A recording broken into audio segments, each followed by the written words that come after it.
মায়া almost 12টা বাজছে, তুমি কোথায়? তোমাকে না আমি বলেছি অফিসে কাজে গাজীপুরে। তারপরে এত রাত পর্যন্ত? সাদাত, তোমার না সবসময় এইসব কথাবার্তা আমার ভালো লাগে না। মায়া গাজীপুরে নতুন একটা প্রজেক্ট শুরু হয়েছে, এখন থেকে এভরি ফ্রাইডে আমাকে যেতে হবে। কেউ নেই? আমার আগের অফিসের কলিগ। এসো ভিতরে এসো। মাই হট অ্যান্ড সেক্সি ডল। কি করবা? সাদাত ভাইকে কি জানাবা? অবশ্যই জানাইতে হবে। বিশ্বাস করো, সাদাত খুব ভালো একটা মানুষ। ওর সাথে এরকম চিট করবে আর আমি চুপচুপ, আমি মেনে নিতে পারবো না। হ্যালো, আমি তোমার অফিসের নিচে, আমি কি উপরে উঠবো? আমাদের টপ ফ্লোরে একটা রেস্টুরেন্ট আছে, ওখানে গিয়ে বসো, আমি আসছি। গাজীপুরে তোমার নতুন প্রজেক্ট কেমন চলছে? সবই তো জান। যা করেছো সব ভুলে যেতে চাই, আমি এটা নিয়ে কিচ্ছু বলতে চাই না।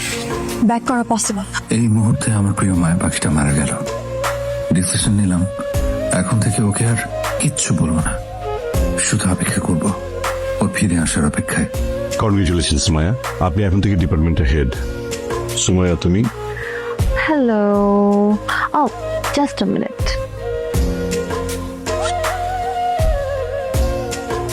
Check your WhatsApp please.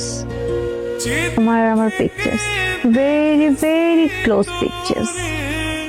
তোমার মতো বুড়া বামদের আমার ভালো মতো চেনা আছে, তাই লাস্ট টাইম যখন খেতে আসছিলাম ক্যামেরা সেট করে রাখছিলাম, ফুল এইচডি ক্লিয়ার পিকচার্স। বুঝতে পেরেছি। কি জব? জাস্ট কাল মাকে অফিস থেকে ফায়ার করবা, জব বিজনেস। স্যার আপনি কি বলতেছেন?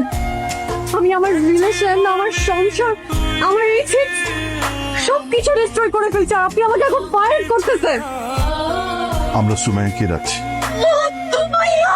কাম ডাউন, এটা অফিস। স্যার স্যার আমি মেন্টালি আনস্টেবল হয়ে যাচ্ছি স্যার। সিম ক্রিয়েট করবে না, just get out. I get out, I said get out.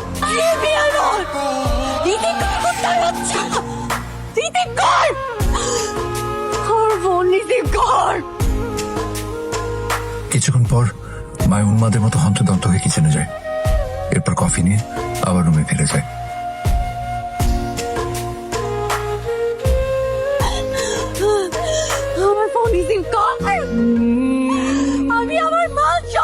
মায়া সম্ভবত কাউকে বারবার কল দিচ্ছিল, কিন্তু সে রিসিভ করছিল না, তাই জিদে মোবাইল ছুড়ে ফেলে দিয়েছিল। চিৎকার করে কাঁদছিল অনেকক্ষণ।